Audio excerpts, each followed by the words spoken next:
Lamig.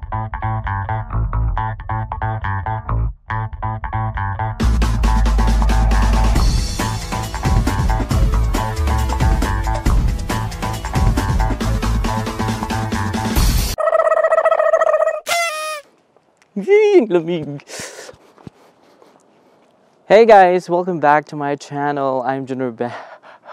Lakas maka Europe effect. Wow. May mga paano.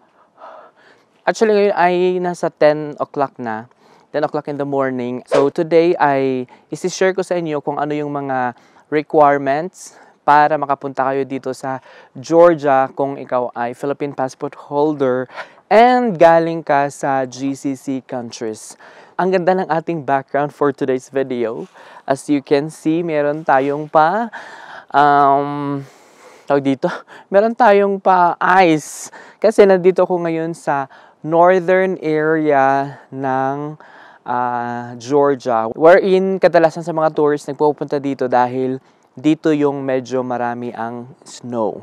So ngayon po ay, since isi-share ko sa inyo yung mga step-by-step procedure and mga requirements. So unang-una ay kailangan po natin ng passport. So yung passport po natin ay requirement siya, at least valid for 6 months na passport ay kailangan po natin make it sure na hindi pa kayo mag-expire. So renew na muna para sure po tayo na i-allow po tayo pagpasok ng Georgia. So ang ating pangalawang requirements ay dalawa din po siya, yung dalawang options din po siya. Pwede kang gumamit ng e-visa wherein online po siya i-apply and medyo mas mahal siya sa pangalawang option.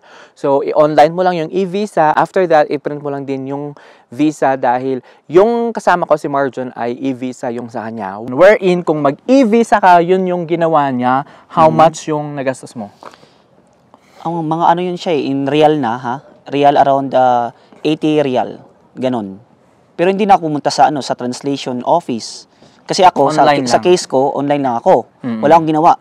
Wala akong effort. Hindi ako namasahe. Online lang ako, mag-fill up lang ako doon and everything. Doon. Pagdating ko dito mismo sa immigration ng Georgia, hindi ko hinanapan ako nung una ng Ikama translation something. Pero ang present ko na lang instead yung e-visa mismo ng Georgia. So okay na yun. It's either e-visa ng Georgia or Ikama translation niya. Kahit saan doon, isa lang pwede mo kunin. Wherein sa akin naman ay, since galing ako ng Saudi Arabia, nagpa-translate ako ng aking resident ID. Ang tawag sa amin doon ay Ikama. So, pinatranslate ko po yun at ang bayad ko doon ay 35 reals. At sa kanya, sa e-visa ay makakapag-total ka ng at least mga 85 reals din yung kanyang gasto sa e-visa. So, if I were you, pwede na yung translation ng Ikama, mas mura pa siya. Ang sa kanya kasi, ang sitwasyon niya ay nagsisiguro siya ng visa dahil meron siyang chance na hindi niya madala yung kanyang ID ng Ikama, yung physical ID, yung physical Ikama niya. Then, number 3 is yung ating travel insurance. So, ang aming kinuhang travel insurance ay Taunia. Ililink ko sa description below yung kanyang link para maka-access kayo if ever na gusto nyo rin ng Taunia for travel insurance. And, meron din magkaiba din kami ng option dahil sa kanya is kinuha niya yung with COVID na insurance wherein inisip ko naman yung kinuha ko yun. Sabi ko, ayaw na mag-COVID kasi diba nakapag-vaccine na tayo. So yun yung namin sa aming insurance. Medyo nakamura ako dahil hindi ko na kinuha yung insurance na may coverage ng COVID. So yun yung travel insurance na kinuha ko. After that, syempre kailangan natin ng round trip ticket. So kung ano yung date na babalik kayo kung saan man kayo, it's either sa Dubai or sa kasi marami din kami nakikitang taga Dubai Dubai. So kailangan natin ng round trip ticket na i-present natin sa immigration. Tsaka actually during pa sa pag-check-in nyo kung saan kayo, sa amin kasi sa Riyadh, pag-check-in pa lang tinanong na sa amin yung pabalik na ticket. Tiningnan na nila kung may booking din ba kami sa pabalik na ticket. And ang ating next na requirements ay yung ating hotel booking reservation. Kailangan po natin nun kasi tatanungin at hahanapin din actually nung pag-check-in pa namin sa Riyadh at pagdating namin dito sa immigration. In my case, hindi ako tinanong pero sa kay Marjon ay tinanong siya about anong gagawin niya dito, ano yung mga hanggang kailan siya magstay, ano yung tiningnan din yung mga hotel reservation niya. So, yun, kailangan yung i-print out. Actually, idagdag ko lang, Ben, sinanap yun sa akin yun, yung makulit na immigration ng Oo Georgia. nga, pagdating mo Makulit dito, yun. no? Pagdating niya dito sa ano, Ang dami sa naman akin, sa akin. pagdating namin actually, wala masyadong tanong sa akin sa immigration. Ano lang, tinanong lang, hinanapan lang ako ng passport, syempre ibigay mo, ipakita mo. At the same time, resident ID, yung ikama namin. Tapos, after that, yung ano lang, translation ng ikama. Then, pinapasok na ako. Sa kanya kasi, tinanong pa siya ng, ang dami mo, Yun, ano, mga question, hotel-hotel mga pa. hotel. Babalik Meron ka naman pa ba? ako. Anong gagawin mo? Oo, mga ganoon. Baka isipin nila, magti-TNT ka dito or something. Oo. Alam mo na, magtatrabaho ka lang. Kunwari lang yung pagbakasyon mo pala, magtatrabaho ka. Gaya ng ibang ginagawa ng mga ibang mga tao dito, hindi lang Pinoy, even other nationalities, yun ang ginagawa. Kung nagkukunwari lang na Kaya na nga. magbabakasyon, kunwari, so yun pala, yun na, magtatrabaho. Magtatrabaho na Which dito is sa ano. not allowed yun. Kasi magkaibang visa nun. Ng visa ng tourist, saka visa ng working visa. Actually, nakakainganyo pala talaga pag nakapunta ka na ng mga, like for example, sa akin, first time ko dito sa Europe. Parang nakakainganyo din na magtrabaho din dito, no? Oo, kasi ang ganda ng place. Ang ganda ng place. Parang makakano ka Inspire. talaga na, ay, dito na lang sana ako magtrabaho.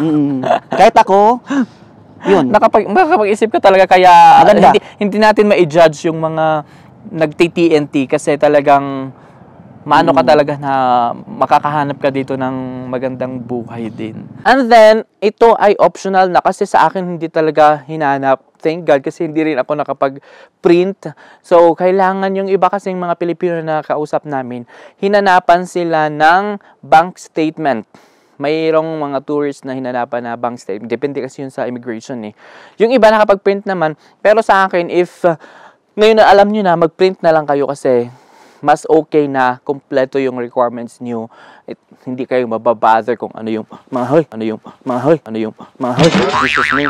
Kaya natakot naman ako sa ano, sa aso, ang laki. Ang laki ng aso, biglang ano.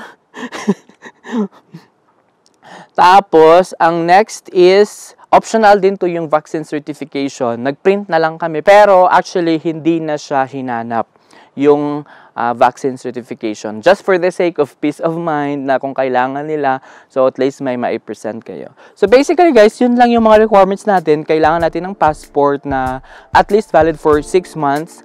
E-visa, optional kung gusto mo ng e-visa or ikama translation.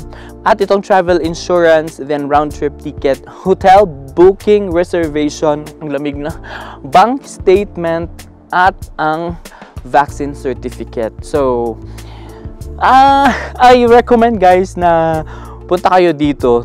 May pa-effect ng paano. Punta kayo dito, maganda dito so far. And anyway, please watch aking ibang vlog dahil iba-vlog ko yung mga travel namin dito. Pupunta ako ng restaurant, pupunta ako ng yung mga lugar na pinupuntahan namin at isi-share ko yun sa inyo para at least makikita nyo at meron kayong idea yung mga masamang nangyayari at mga magagandang nangyayari share ko sa inyo. So I guess that's it for this episode and I hope na you learned something out from this video and I'm loving my background. I'm loving my background. So napaka-ano, diba? May pa-snow. First time in the vlog. So I guess that's it for this episode. Have a great day and God bless. Bye!